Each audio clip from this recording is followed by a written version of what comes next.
Welcome to Behind the Cusp, a podcast diving deep into the layers of self-growth, inner work, and transformation. I'm your host, Marissa Mead, and after 15 years as a digital creator, I'm sharing my raw, unfiltered journey of healing and self-discovery to walk alongside you in yours. Together, we'll dive deep into the conversations that matter most, uncovering what it means to truly evolve from the inside out. This is where you elevate into transformation. So take a breath, settle in, and let's begin.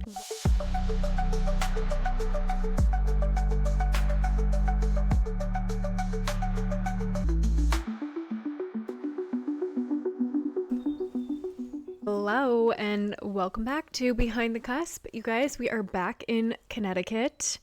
I made the trek back almost a week ago now, which is crazy because it probably feels like 2 days but also I feel like I've been here forever already. It's crazy how that goes. Probably because there was a holiday weekend smashed right in between. But I am totally acknowledging that I missed an episode last week, even in my commitment quest that I've made, because the logistics of my car getting picked up, all of my equipment getting shipped in my car, and then me leaving, I was like, oh, my car got picked up early last week, and so all my podcast stuff gets sent in the car, because obviously I can't travel with mic stands and all that kind of stuff because it's so heavy.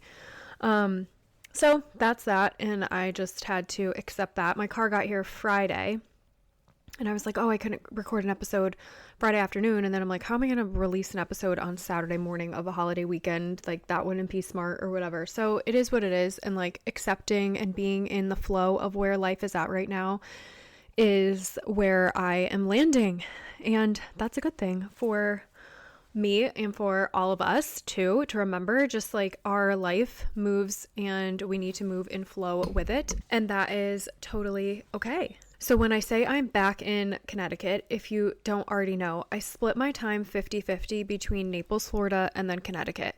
Connecticut is where I am born and raised, grew up here. I bought a home here in 2019, and then I started going to Florida in 2021 and have spent my time pretty much, I would say half and half, but it's kind of a little bit more like I live in Florida 65 or 70% of the time, and then in Connecticut. And that's kind of where my life is at right now with the split. But I've been in this transition place and phase that I have shared with you guys pretty openly here on the podcast.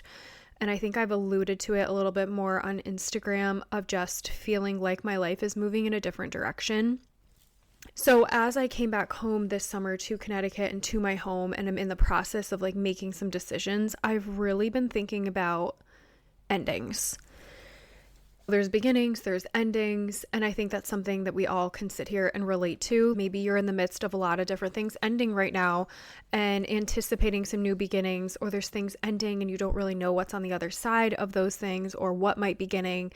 And sometimes that can feel scary. Sometimes that can feel exciting. Endings can be hard. They can be very transitional. They can be very weighted. There's so much that comes with something ending, even if you feel like it's a good thing. So I've just been thinking a lot about endings as I came home this summer, because my intention with coming home is to wrap things up here with my home and list my house and fully move to Florida full time. So that is a big ending in life for me, not just the ending of living in Connecticut or my home selling, but this is, where I'm born and raised, where I grew up, where my entire family still is. My grandparents are still alive, and they're so near and dear to me, as many of you know. Most of my sisters live here. My parents both still live here. And so there's still so much that ties me to Connecticut. And so it's not just an ending of me selling my house. There's so much more that comes along with that. And so with that ending, I've been thinking so much about that, because it can feel really sad, or a lot to process. And it's also why I think it's made the decision so hard for me to make, because there's so much tied to it. So we're going to dive into that in a little bit because I wanted to center this episode and start this episode on endings of all kinds that we're all walking through at different places in our life right now. They can be sad, they can be dramatic, they could be quiet, they could be abrupt, they could be long awaited, they could be long pondered. There's so many different types of endings that we are all going through. And something that I've realized in endings is we as a society have become really good at celebrating or chasing beginnings. We chase the beginning, the new chapter, the new house, the new relationship, the new family, the new car, the new job, whatever it is. Like, we're always chasing the new. But in order for the new to arrive, there has to be an ending of some kind. And how do we go through that? And how do we grow through that? How do we grieve it? How do we give it its proper closing and proper ending? We're taught how to begin, and we're encouraged to begin. We're encouraged to dream, to chase, to set goals, to grow, to become this, to do that, to travel here, to do, all these different things. But I don't know if anyone's ever really taught us how to end something well. How to leave something that was once so important to us in some way. How do we leave it? Are we leaving it in a beautiful way? Or is it just so abrupt? It's like this thing that's just cut out of our lives. And so this is what's been on my mind. How do I leave a place I still love? How do I outgrow a version of myself without feeling guilty or wishing back for it? How to fully thank a chapter that I'm closing instead of clinging to it or having one foot behind me and still in it. And so as I've thought about all of these different things, and many of those things I'm personally walking through right now, but I also know so many of you are probably personally walking through right now in some way. Maybe all of those apply to you, maybe one applies to you or really resonates, but the quality of our endings, how we're able to end something and grow through an ending and process an ending and even sit in the ending completely shapes the quality of the next thing that you are beginning. And so when I think about being here in Connecticut this summer and like preparing to list my home and what that looks like, I think about how can I leave this chapter so well that I am so fulfilled. I feel full, ready to hop into the next chapter 100%, so full and ready because I want to shape that one to be the most beautiful beginning that it can be. As I've thought about the quality of this ending specifically for me, it's been something that I've pondered for years. And at some points, I've even thought to myself, like, why can't I just make the decision? Why can't I just decide? But ultimately, what it's come down to is I've never felt that it was 100% the right time to actually act on the decision. I actually made the decision to sell my house 5 years ago. I knew I was selling this house. I knew that I would be moving to Florida full time. I knew that was a direction that my life was going in. Pulling me in. It was really apparent after the first winter that I spent there. And so it was like that decision I had already made years and years ago, but I hadn't actually come to the point where it was being played out because I wasn't fully ready for this chapter to end. It never felt like the most aligned right time. And that was a interesting process to walk through. And as we talk about endings in this episode, I'll kind of share some parallels on my own journey with you guys as well. But a few things that I want to mention here are if you rush through an ending, you're going to carry that ending with you into the next chapter. It's going to kind of loom. It's going to be there as a, if you want to call it like a dark cloud maybe, or, it's that one foot in the door behind you kind of thing. If you resent something ending, you're going to carry that resentment forward. So you don't want to leave things unturned or with one arm or one foot back or resenting something or not feeling that a chapter has been complete before you move on to the next one. And that's where I think the process of knowing how to end something well is so key. Now, that process might take one day for some people, and that might take a year for other people. There's no timetable that equates to how to move through an ending well, per se. But if we can honor our ending, if we can thank the ending, if we can celebrate the ending, or even if we can grieve the ending, if we can move through the emotions of whatever that ending is bringing, then we can arrive in the new place with open hands, ready to receive, instead of ones that are clutching something behind us or full with the baggage of what we just walked out of. You want to arrive ready for what's next in your life, able to hold the higher frequency of what you are stepping into, because you have fully moved through what was.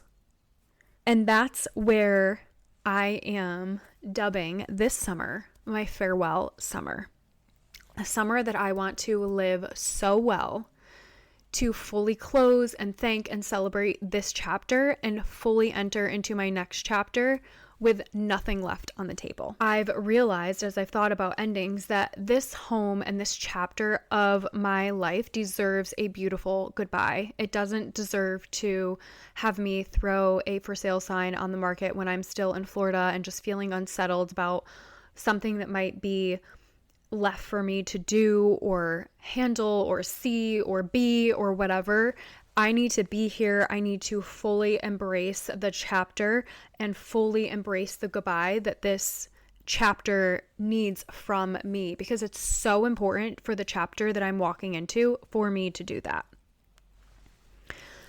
Think about a place in your life where you have an ending of some sort right now. Of any kind, of any magnitude. It could be small, it could be big, it could be a medium size, it could be literally anything. Think about something that's ending in your life right now. And how much intention or care or attention can you put into whatever is ending, as you may be putting into what is coming for you. And then as we think about endings, I also want to talk about the process of coming to an ending, because that is actually really key when you think about something ending.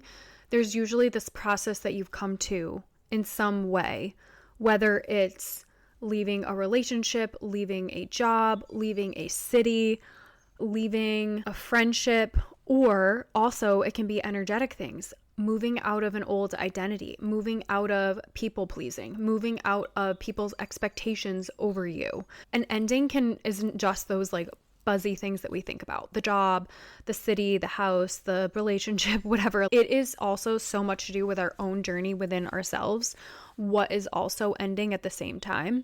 And something that is so profound for me in this journey of my home ending, it has so mirrored the process that I've gone through as an individual and where my own journey has been to get me to this ending.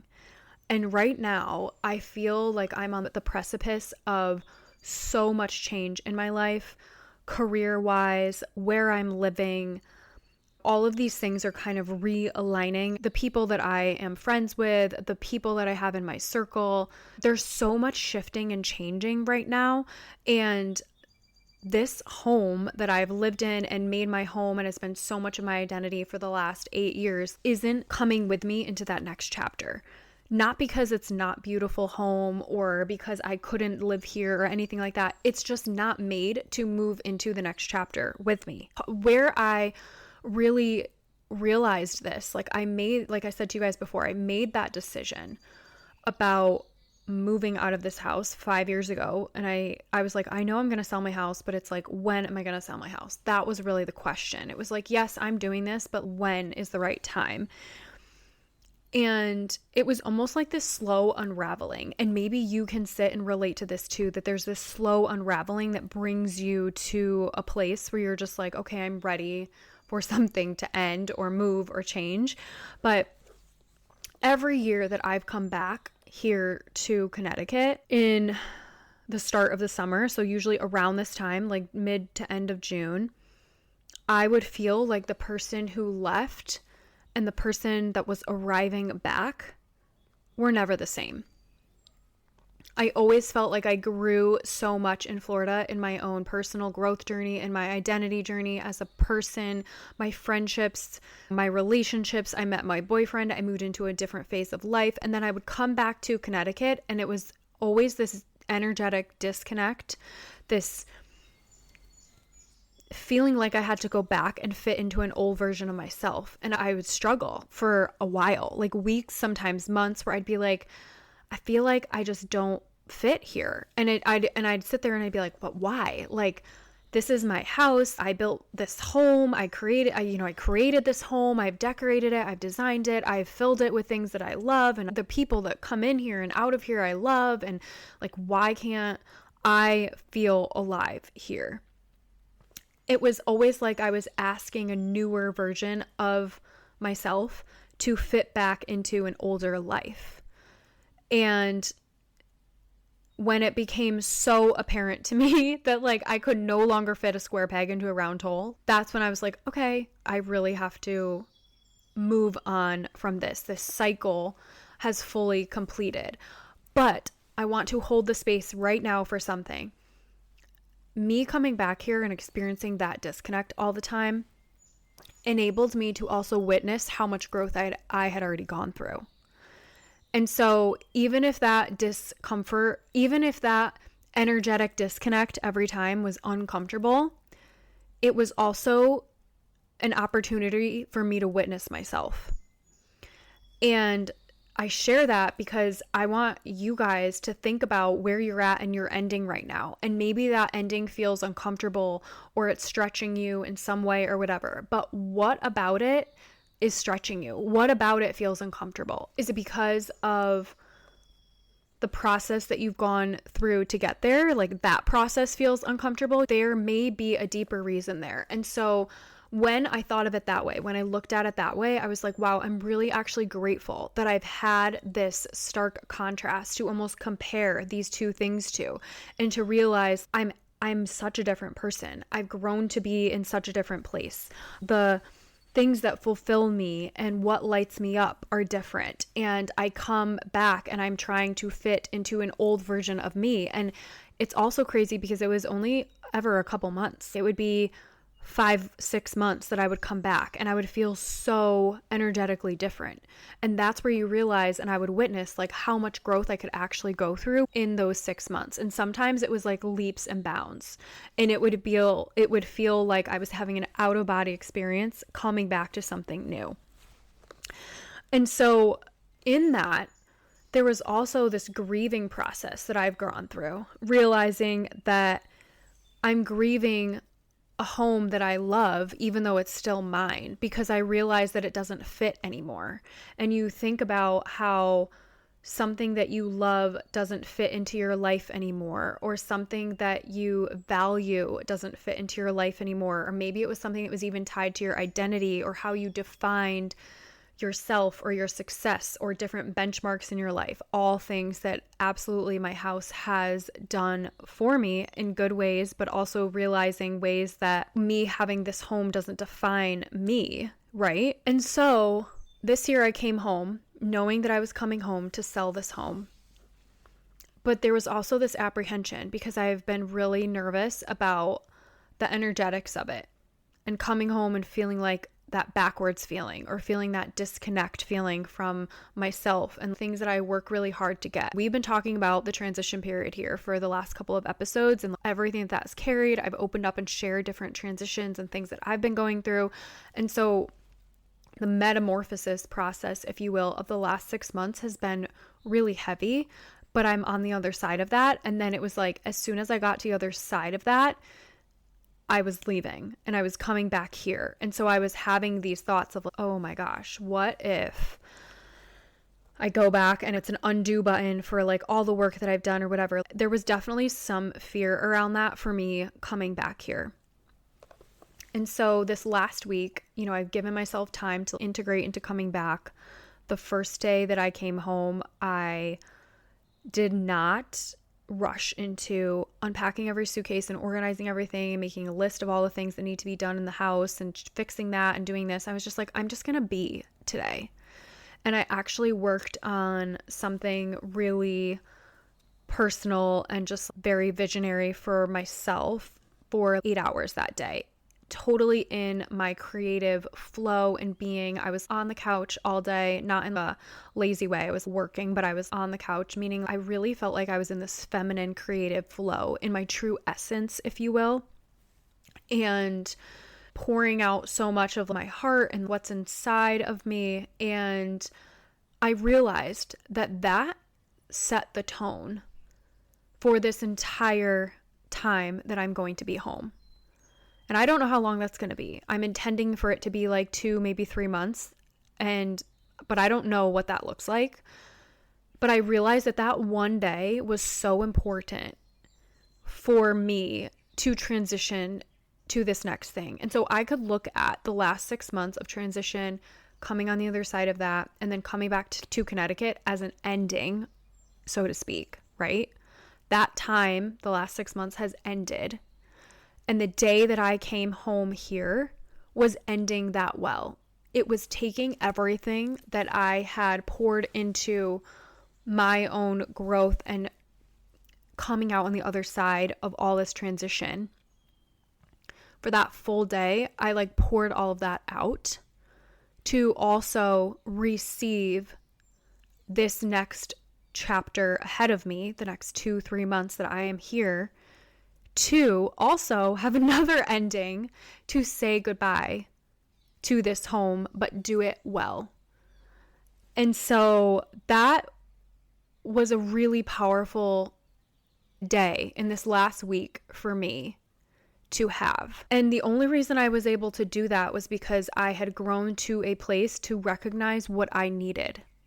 And that choice right there reflects the woman that I am now, and where my emotional capacity or attentiveness to my own needs or what fulfills me in a moment, I've grown to a place to be able to recognize that.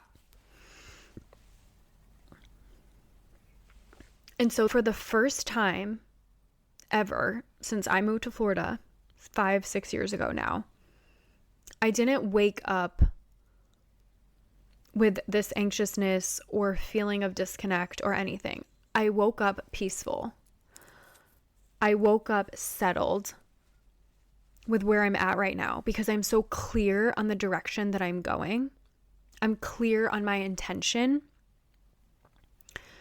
And it wasn't this feeling of wondering if I was ready to leave or if I should still stay longer, if I should make it one more year. It was like, I already know. I already know what I came home for this year. There wasn't a question of if, it was an intention. And that gave me so much peace and still does, even now, a week later, where I'm ready to live this summer so well. So it's the farewell summer. And that's the way that I am celebrating this ending. And that's what I want to challenge you guys with today is how can you celebrate an ending? How can you leave something so well? We are heading up to Maine tomorrow morning for my great aunt's celebration of life this week.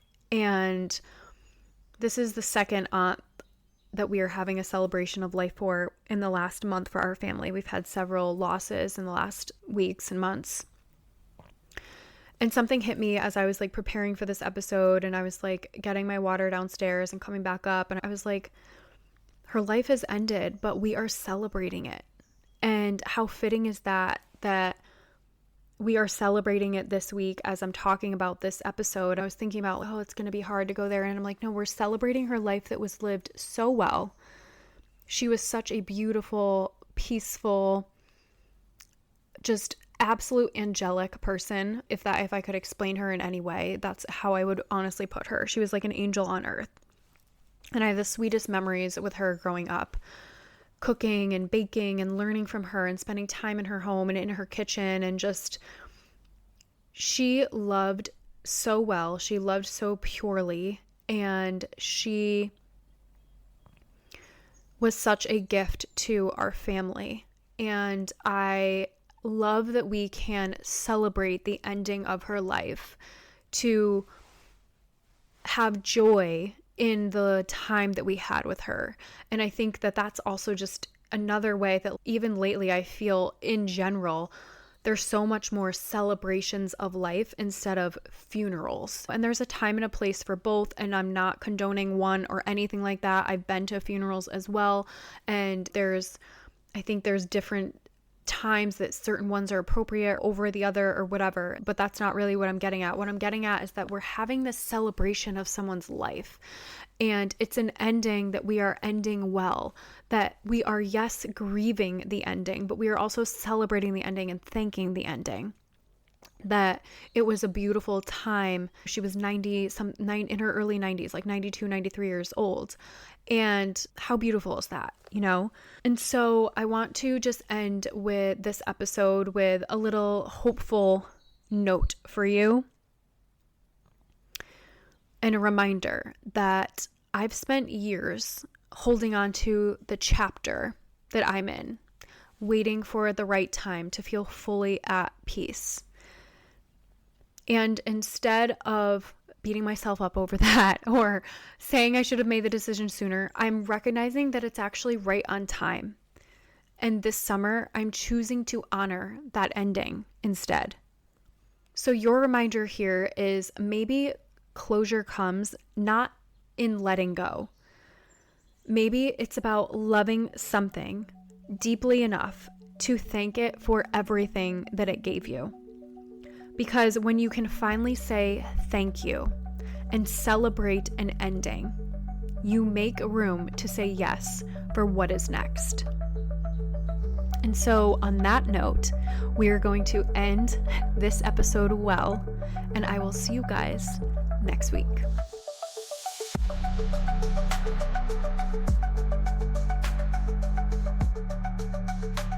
Thank you for tuning into this episode of Behind the Cusp. If you love this episode, I'd so appreciate it if you'd rate, review, or share it with someone else who's also on their path of self-growth.